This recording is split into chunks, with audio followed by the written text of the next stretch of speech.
sedang krisis keuangan, makanan dan air bersih, sang rival abadi yakni Real Madrid justru mengalami krisis pemain belakang. Cederanya Antonio Rudiger kala melawan Getafe membuat sektor belakang Madrid makin memprihatinkan. Bahkan saking krisisnya, Dani Carvajal sampai dipasang di bek tengah kala Madrid main imbang 1-1 melawan Atletico. Tentu saja situasi ini nggak seharusnya terjadi dengan klub sebesar Real Madrid. Nah, melihat situasi ini, manajemen El Real tengah mempelajari peluang untuk mendatangkan amunisi anyar di sektor pertahanan. Ya, selain agar di musim depan tak serumit ini, jelas tujuan lainnya adalah untuk regenerasi. Oleh karena itu, nama-nama berikut ini bisa jadi opsi buat Real Madrid memperkuat sektor belakangnya musim depan.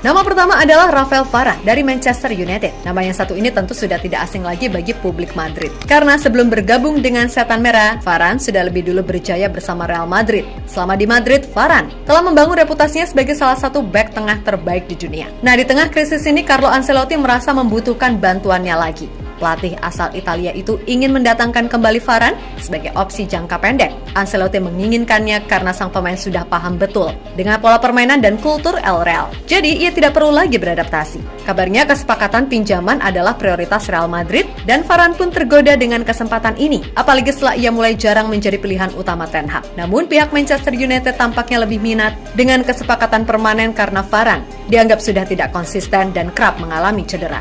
Sampai sejauh ini belum ada tindak lanjut dari pihak El Real. Mereka bahkan sempat tak mengindahkan permintaan Ancelotti tersebut. Meskipun begitu, nama Varane tetap masuk dalam daftar dan bisa aja di akhir musim nanti ada kejutan tak terduga.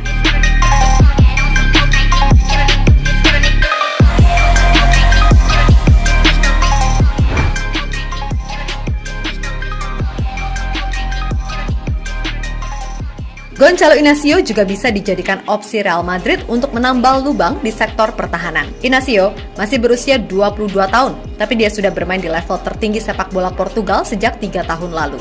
Di usianya yang terbilang masih muda, Inacio juga sudah menembus skuad utama timnas Portugal. Ya, pemain yang memiliki tinggi 186 cm tersebut dianggap sebagai prospek cerah bagi timnas Portugal di masa depan. Bahkan melalui naluri bertahan dan pengambilan keputusan, Inacio diprediksi bisa jadi salah satu pemain terbaik di dunia pada posisinya. Oleh karena itu, jika benar-benar menginginkannya, Madrid harus bersaing dengan beberapa klub top Eropa lainnya. Dilansir dari Goal, Madrid sendiri siap menembus sang pemain dari Sporting Lisbon dengan harga 60 juta euro. Jelas melihat gimana potensi dan kemampuannya, Gonçalo Inacio jelas adalah prospek yang gak boleh dilewatkan.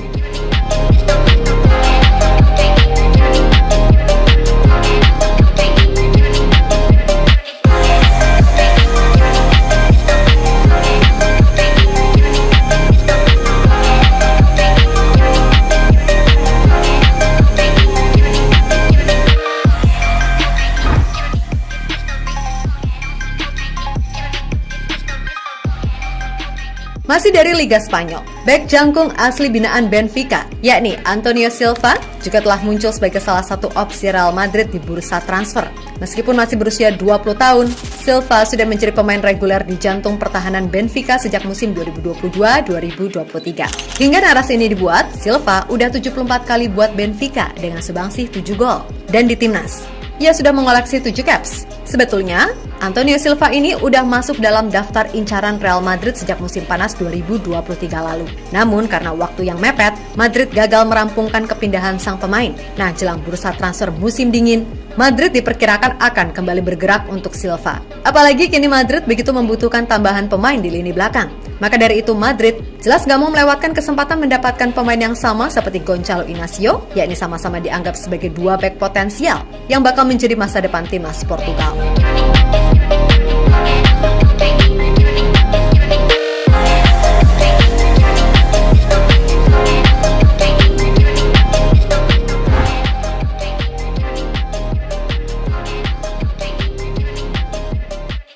Giorgio Scalvini adalah salah satu bek tengah paling menjanjikan di Eropa yang dimiliki Italia saat ini. Pada usia 20 tahun, Scalvini sudah tampil reguler di lini belakang Atalanta. di mana bek yang satu ini dikenal sangat kuat terutama dalam urusan 1 lawan 1. Secara kematangan ia terbilang masih mentah, tapi dirinya memiliki semua atribut layaknya bek tengah modern. Perawakannya juga bagus, ia tinggi, kekar, dan memiliki kecepatan. Namun, Scalvini terbilang belum luas saat menguasai bola. Maka dari itu, ini akan menjadi perjudian besar bagi Los Galacticos apabila tetap ingin mendatangkannya. Selain harga yang tak murah, Atalanta adalah klub profesional pertama bagi Scalvini, sehingga ia pasti akan butuh adaptasi lebih lama, terutama soal penguatan mental.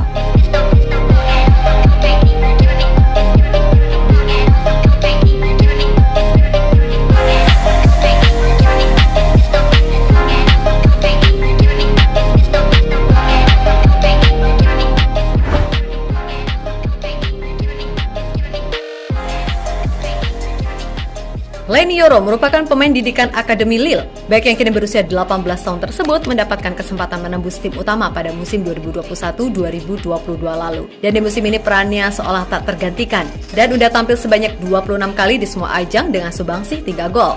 Sebagai bek modern, Leny sendiri emang bertipe sangat ofensif.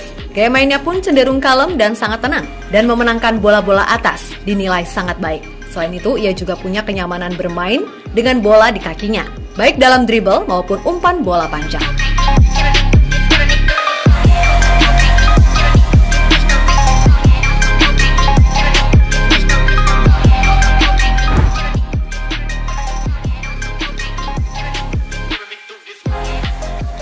Berikutnya adalah Alphonso Davies. Dirinya memang bukan bek tengah murni, namun Real Madrid sudah lama menginginkannya. Gaya bermainnya 11-12 dengan David Alaba dulu. Cuman, Davies lebih mengandalkan kecepatan dan akselerasinya dalam menusuk pertahanan lawan. Ruang Real Madrid untuk mendapatkan jasa Davies kian terbuka karena negosiasi perpanjangan kontraknya dengan Bayern Munchen tengah mandek. Keduanya tidak menemukan titik tengah di permasalahan ini. Celah inilah yang bisa dimanfaatkan oleh El Real. Dengan rincian kontrak dan gaji yang menarik, Davies tentu tidak akan menolak tawaran tersebut. Dilansir dari Marca, sebetulnya Madrid sudah menghubungi agen pemain timnas Kanada tersebut. Namun pihak Bayern belum mengizinkan sang pemain untuk bernegosiasi dengan pihak manapun. The Bavarian masih berusaha untuk mempertahankan Davies. Namun jika gagal, ini sudah jadi rezekinya Madrid.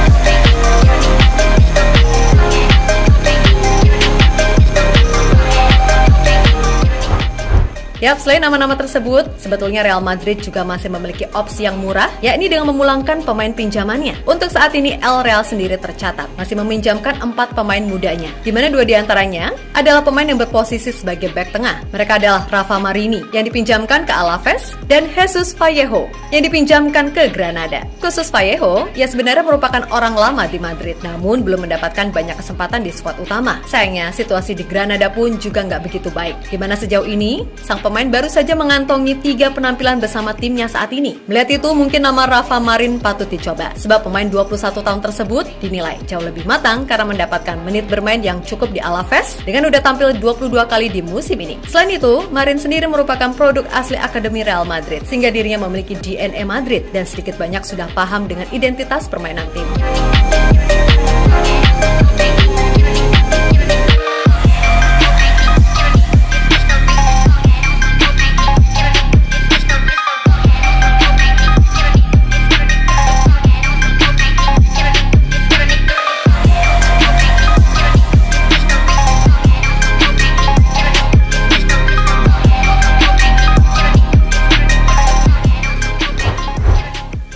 Ya, berkaca dari itu semua, tentu saja Madrid gak akan mengambil semua nama pemain yang disebutkan tadi. Dan jika melihat kebutuhan yang ada, tentu paling tidak Madrid butuh setidaknya 2-3 nama baru sebagai tambahan opsi di sektor belakang. Apalagi rumornya kan Mbappe ini kayaknya kemungkinan besar bakal join musim panas nanti. Sehingga Madrid harus nyiapin duit juga buat gaji dan signing fee. Terlebih Madrid ini juga harus pandai-pandai mengatur keuangan. Bukan karena mereka kere, tapi lebih kepada untuk menghindari FFP. Maka dari itu, kalau disuruh nyebutin 2-3 nama, kira-kira siapa nih yang cocok direkrut oleh Madrid musim panas nanti?